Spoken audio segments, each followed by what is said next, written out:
Redman TNT All-American Pulling Series with a 6200 four-wheel drive modifieds. First up, Greg Cooke in Wild Blue.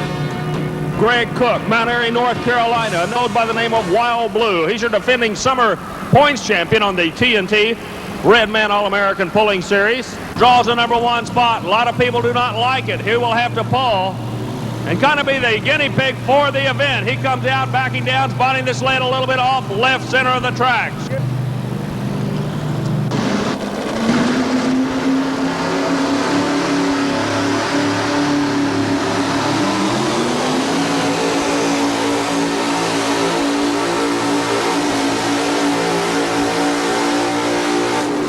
Strong shot, Chevrolet out of North Carolina. Laid down a shot right down the middle of the track. Are you going to accept that run? I don't know yet. They haven't really asked me. Okay. It looked like a pretty good run. It felt good. I drove it out fairly good, but I'm worried a little bit about the track getting getting better or something. Sled set, everything's official. On top, Cooke out of North Carolina to 165. Go back in the next vehicle up to the sled. It looks like it'll be George Ritter out of Radcliffe, Kentucky. Chevrolet that goes by the name of Ritter's Critter. Kind of an interesting story here. When this man first got into the sport, everybody used to jump on him. They kind of picked on the guy. But he believed in what he was doing. He stayed after it. Last year, as a matter of fact, a year ago last weekend, won one of the most prestigious indoor pulls in America, the National Farm Machinery Show in Louisville, Kentucky. And very proudly displays the win on the side of the side of the truck.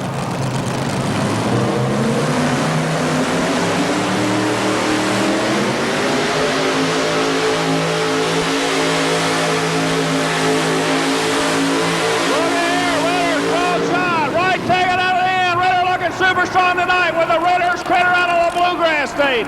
Trying him up the Tar Heel out of North Carolina, that #1 spot. We're going to have to wait and see. He's 5 feet short of Wild Blue. That's a country mile in a sport judged by fractions of an inch. 1982-83 national points champion. The 58 and the 6,200-pound modified division gone bananas. James Hamilton out of Bardstown, Kentucky, working a sled to the left side of the track. Every truck up moves it about a foot or a foot and a half now over to the left side of the track. What they're doing by moving that sled, they're taking the track away from the guy behind them in the lineup.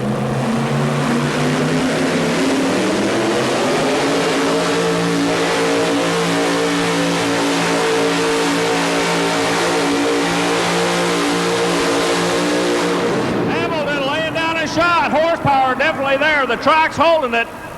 Jimmy, you took the left side of the track. Any particular reason for that? Yeah, I know I've taken the wrong side because I could feel myself coming down on it. I should have stayed right in the middle. Your bio says that you've got 575 cubic inches. I've heard a rumor that that might be a little bit underestimated. It's way underestimated. That's all I'm going to say about the inches. Super thing out of Taft, Virginia, ladies and gentlemen, coming around. Terry Davis doing the driving. First opportunity I've had to see the vehicle on the Redman All-American Tour. We're glad to have him with us. Now this truck is working its way back to the middle of the track. They've taken the sled as far to the left as they want. Now they're going to start working it back to the right. Right now, the work cut out for him. He's got a bump off Wild Blue out of North Carolina on top at a 165.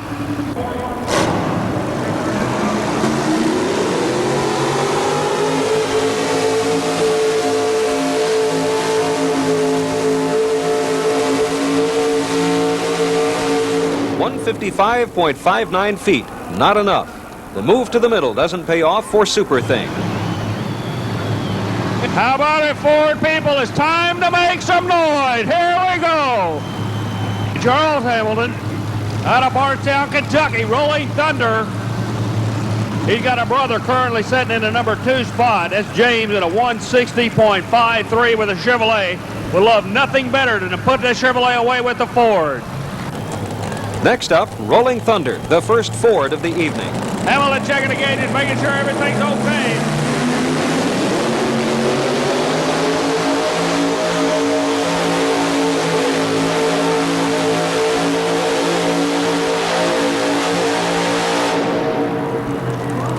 4, people. You like that shot?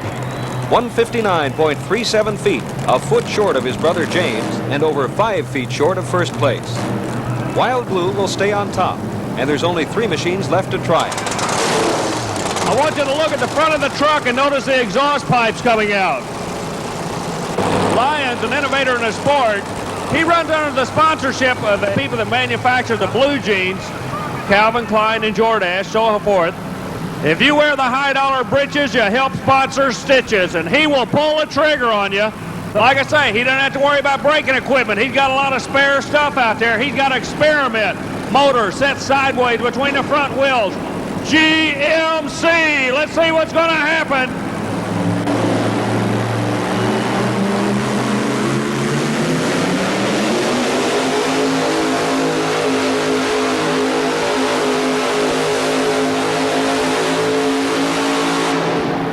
It's close, but close doesn't count in the pulling game.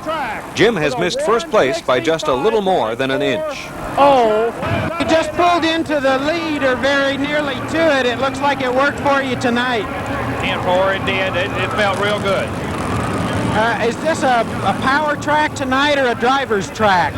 It's a lot more in the driver than it is power. Go to the number 2 spot. The man in front of him's at a 165.51, 11/100ths of a foot. Getting tight in Birmingham, Alabama. The crowd pleaser. Now this guy can go to a funeral home and have a good time. He's an awful outstanding young man. He helps everybody, but he said, I'm going through life one time. I'm a Christian. I'm going to have a good time doing it, and he does. Believe me, Thomas Carneal, out of the great state of Virginia. Now, he's another driver. Watch him. He'll look out the window. Started driving very young. He looks out the left window.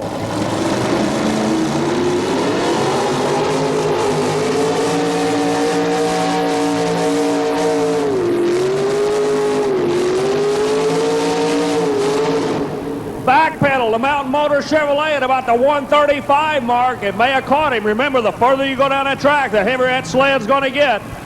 Thomas, I can't help but notice you like to lean out the window. Why is that?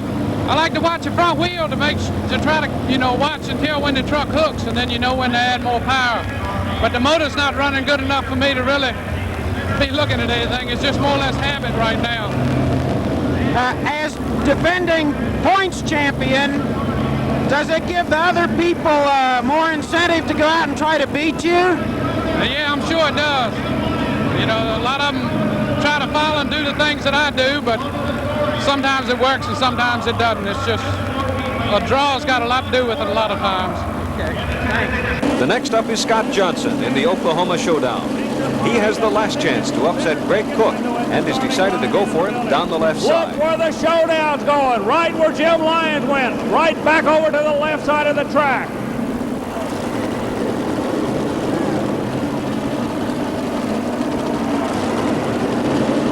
How about my Chevrolet people here? He looks awful good for you. Driver looking down, checking everything out. Starting line crew checks, pull the slack out of the chain. RPM's getting ready, checking all the gauges, looks down. Now he comes up. Chevrolet people, the Oklahoma Showdown. Scott Johnson taking a shot.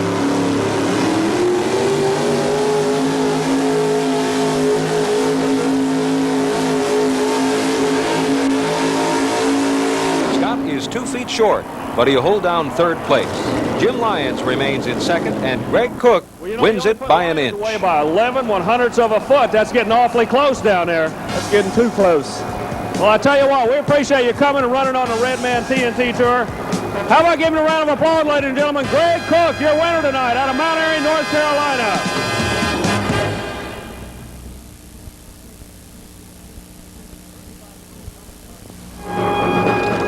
35-year-old Thomas Carneal, the crowd pleaser, began his driving career on circle tracks and drag racing, but he got hooked by the power of pulling. Thomas Carneal with the crowd pleaser. How in the world did you get involved in professional truck pulling? It's kind of a long story. We started off drag racing there a little bit, and then we went to circle racing, and the family wasn't really happy with that. And we were pulling a little bit on the side, and they said, how about if we build you a pull truck? Would you give up the round track? So I said, yeah. And that's basically how I'm here right now. What's the motivating factor? Why do you get involved in this thing, the pulling end of it? I don't know, it kind of grows on you. It's really hard to explain, you know.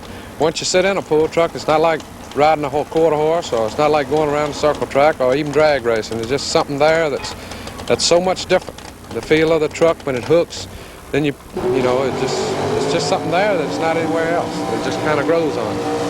Is it the same sensation pulling with a 40,000-pound sled, say on a 180-foot track like in Huntsville, Alabama, or a 300-foot outdoor track, as it was when you were drag racing, say running 150 mile an hour on a quarter mile? Is it still the same type of a sensation?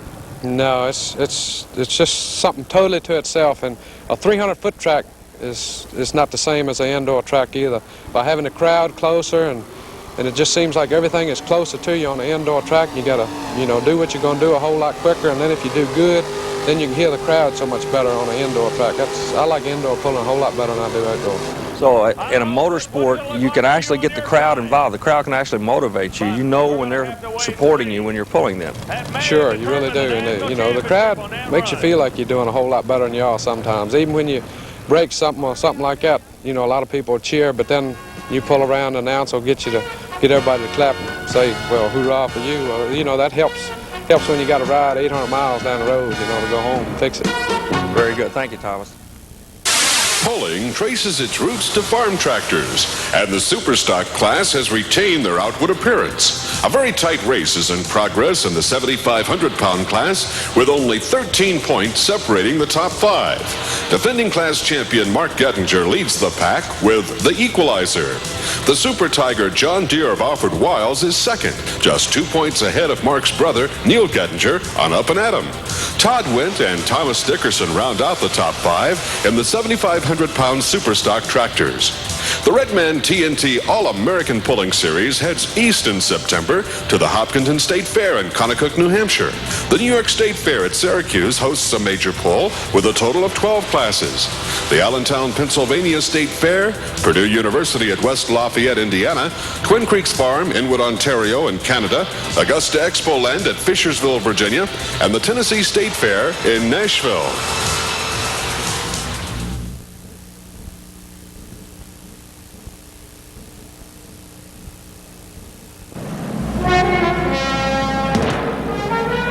We're back in Birmingham for the big 7200 modified tractors. These are the multi-engine pulling rails that have revolutionized the sport with their awesome displays of power. First up is the General, with pulling veteran Garner Stone at the wheel. On the first pull of every event, the weight of the sled is judged by the officials.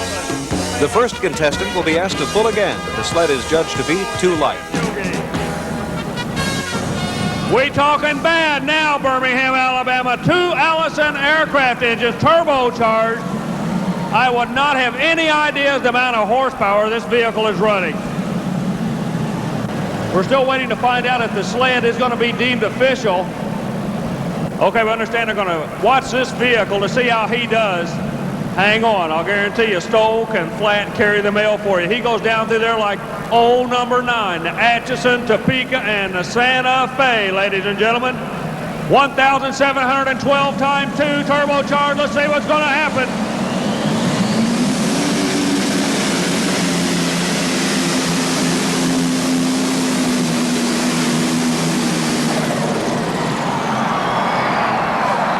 Putting it in the sand pile, Birmingham, Alabama. The General made it look too easy, and they're reweighting the sled. Garner Stone will have to make another run. The weight's going in the sled, trying to pull it down. Stowe showing they can run with it. In the class, we've got Carlton out of Virginia. He runs 3 Chevrolets. Sullivan, he's out of Warsaw, Kentucky, the Kentuckian. He runs 3 Rodux. Fred Freeman, fast.